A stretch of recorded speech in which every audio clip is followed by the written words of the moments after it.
Salut, c'est Trado, je suis content de vous retrouver pour la mise à jour des zones d'intervention sur quelques indices euro, dollar et bitcoin. Je vous rappelle que ce format s'adresse aux traders de très court terme.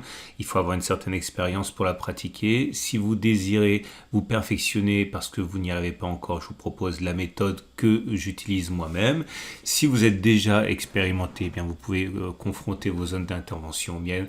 On commence tout de suite par le France 40, le France 40 équivalent du CAC 40, et comme on peut le voir, la tendance de long terme est haussière, on est au-dessus de la M200 qui monte, la tendance de fond est neutre car la M50 est plate. Les deux zones d'intervention qui semblent évidentes sur cette unité de temps sont la zone de support 6600-6560 pour l'achat et la zone de vente qui est globalement à 7220-7390. Pour l'instant, il n'y a aucune raison de penser que la baisse soit terminée. Si on regarde les bougies avec Kinachi, on voit que les bougies sont rouges sans mèche haute. Donc normalement, il n'y a pas de précipitation à avoir. On devrait doucement se rapprocher de la zone de support hebdomadaire.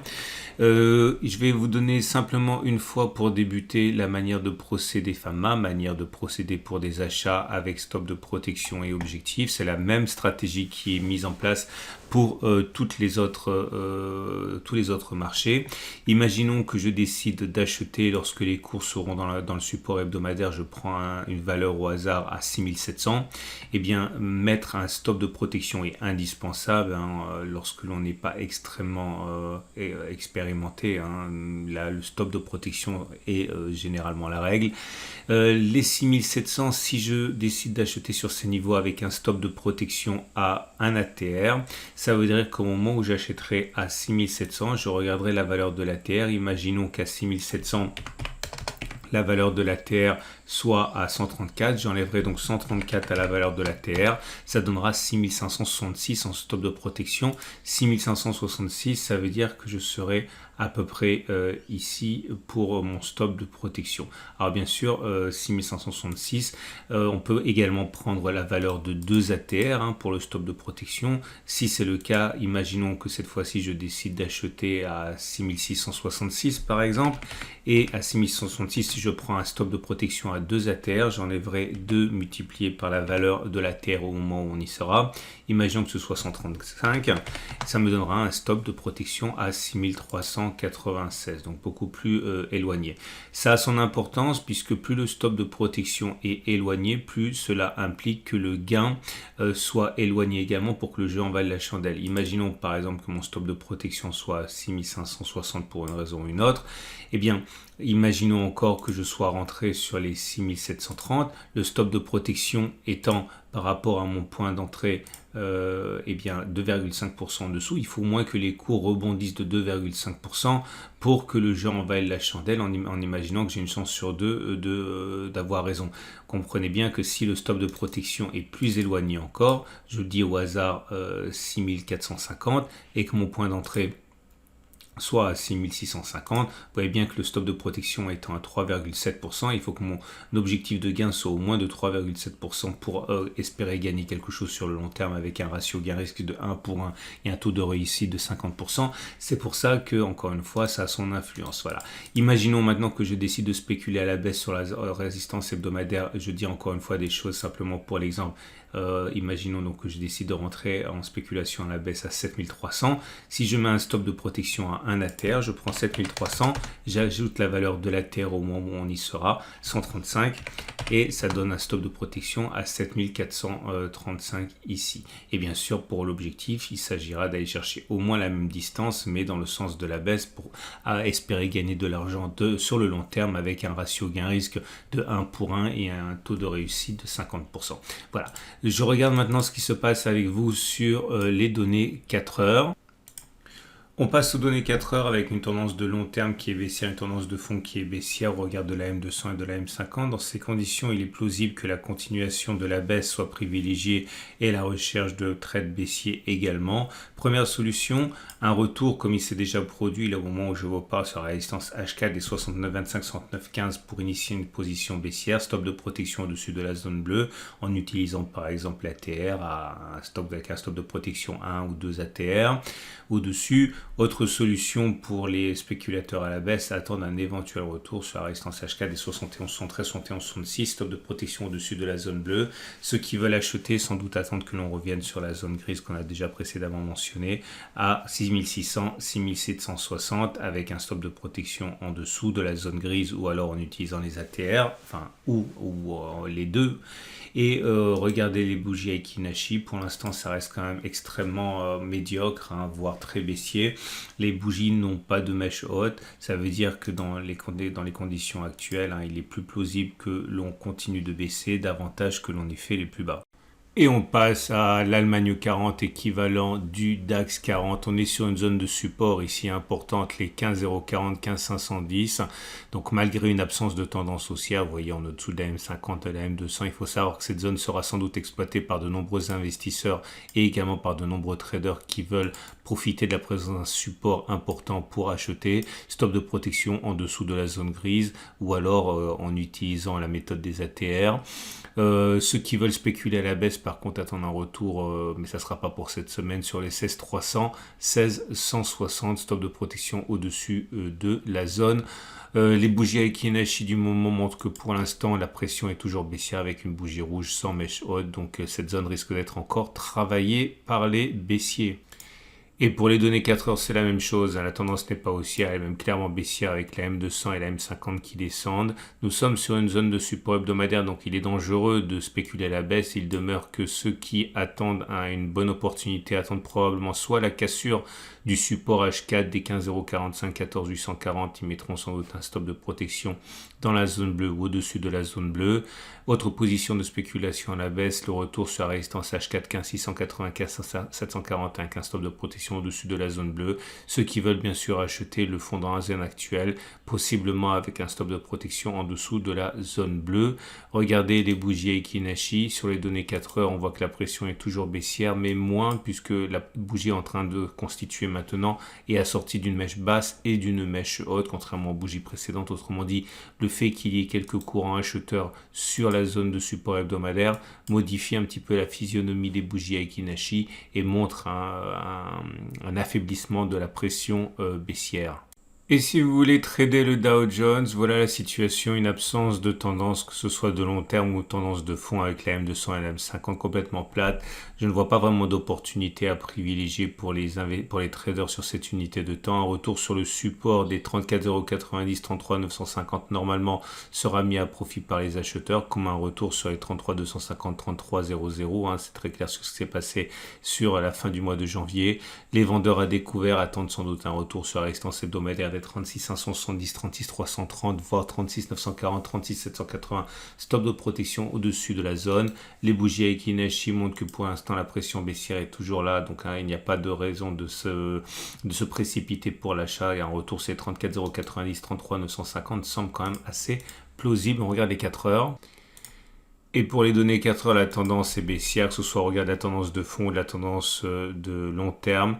On a un support sur les 34 780, 34 620. Je pense que ceux qui ont un biais baissier attendent que l'on casse cette zone pour initier une position vendeuse, stop de protection au-dessus de la zone bleue. Un retour sur la résistance H4 des 35 867, 37 780 pourrait également permettre à des traders baissiers d'initier une position vendeuse avec un stop de protection au-dessus de la zone. Ceux qui veulent acheter peuvent tenter l'achat dans la zone actuelle, mais ça me semble quand même un petit peu compromis avec une tendance baissière. Beaucoup seront plus inspirés d'attendre un retour sur un support tracé sur une unité de temps supérieure, autrement dit un support journalier à 34,090, 33,950.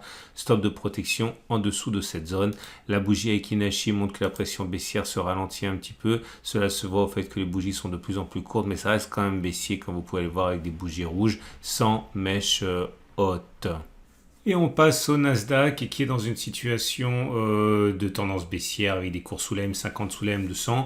Mais on est sur une zone de support. Attention les baissiers, cette zone sera mise à profit par les traders qui ont un biais haussier. Stop de protection en dessous de la zone orange. Ceux qui veulent spéculer à la baisse ont deux solutions. Soit ils attendent un retour sur la résistance journalière des 15 715, 530. Stop de protection au-dessus de la zone orange.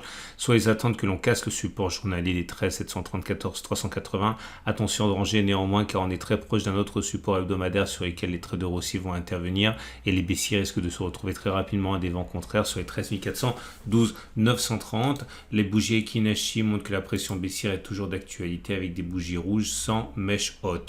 Sur les données 4 heures, il est dangereux de procéder à des ventes à découvert, même si la tendance est fortement baissière avec des cours sous la M200 et sur la M50, puisque nous sommes sur une zone de support. Donc les courants acheteurs existent bien sur ces niveaux. Ceux qui veulent spéculer à la baisse, peut-être attendre une sortie de la zone et un retour sur la résistance H4 des 15,095, 0,50.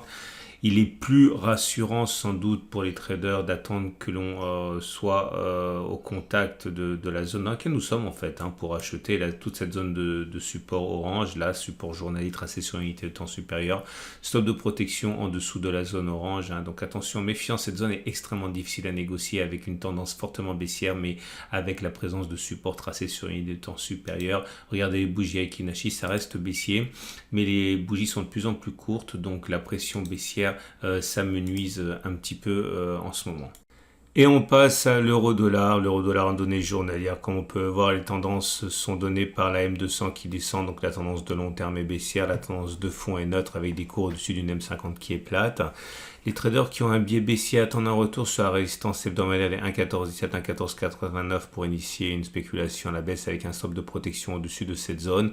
Ceux qui veulent plutôt tenter un trade haussier attendent un retour sur le support des 1,1148, 1,1120, stop de protection en dessous de cette même zone. Les bougies Ekinashi indiquent que pour l'instant la pression est toujours baissière avec des bougies sans mèche haute. Par contre, cette pression baissière s'amenuise avec des bougies de plus en plus courtes. Et pour les données 4 heures, la tendance de long terme et la tendance de fond sont plutôt neutres avec une M200 plate et des cours en dessous de la M50 qui montent. Un retour sur le support H4 des 1,1331, 12,68 est sans doute ce qu'attendent les acheteurs pour initier une position à la hausse, stop de protection en dessous de la zone bleue. Autre solution, un retour éventuel sur le support des 1,1148, 1,1120, stop de protection en dessous de la zone orange. Les vendeurs attendent que l'on revienne à nouveau sur cette résistance hebdomadaire des 1,1417, 1,1489, sans doute pour initier une position vendeuse, stop de protection au-dessus de la zone. Les bougies Ekinashi montrent que la pression baissière s'amenuise un petit peu. Nous sommes sur un régime de bougies avec mèche haute et mèche basse. La consolidation est en place par rapport à la situation actuelle, mais une nouvelle attaque n'est absolument pas à écarter et qui donnera l'occasion aux acheteurs de rentrer en action. Et on termine avec Bitcoin qui revient sur sa zone de support hebdomadaire des 42 170 28 750. Très difficile de trouver un point d'entrée parce que le stop loss serait extrêmement lointain. Ce qui est sûr, c'est que pour l'instant, nous sommes sur une zone d'achat où beaucoup de traders qui ont un biais haussier rentrent, mais je le répète, c'est une zone extrêmement vaste et sur cette unité de temps, il est difficile d'acheter car on ne sait pas où mettre le stop de protection. Par contre, la tendance de long terme et la tendance de fond ne sont pas haussières. On est en dessous de la M200, en dessous de la M50. Regardez la bougie Ekinashi qui montre que la pression baissière est en place avec des bougies sans mèche haute. On regarde les données 4 heures. Et sur les données 4 heures, on voit que nous sommes sur un support qui peut être exploité éventuellement, puisque nous sommes sur une grande zone de support également hebdomadaire. On l'a vu, cette zone de support H4 se situe entre 41 800 et 42 225. Ceux qui veulent acheter vont sans doute le faire avec un stop de protection en dessous de la zone bleue. Autre solution, la spéculation à la baisse au contact de la résistance des 43 000, 42 700 qui a déjà fait barrage à la progression. Attention, spéculer à la baisse sur cette zone alors qu'on est tellement proche d'une zone de support tracée sur une unité de temps supérieure est dangereux. Bref, Bitcoin n'est pas du tout facile à trader, du moins si vous êtes débutant. Je vous encourage vraiment à y réfléchir à 2 fois. Regardez les bougies Ekinashi, vous avez une pression qui est baissière puisque nous avons une bougie rouge sans mèche haute. Voilà ce qu'on pouvait dire pour ces grands actifs.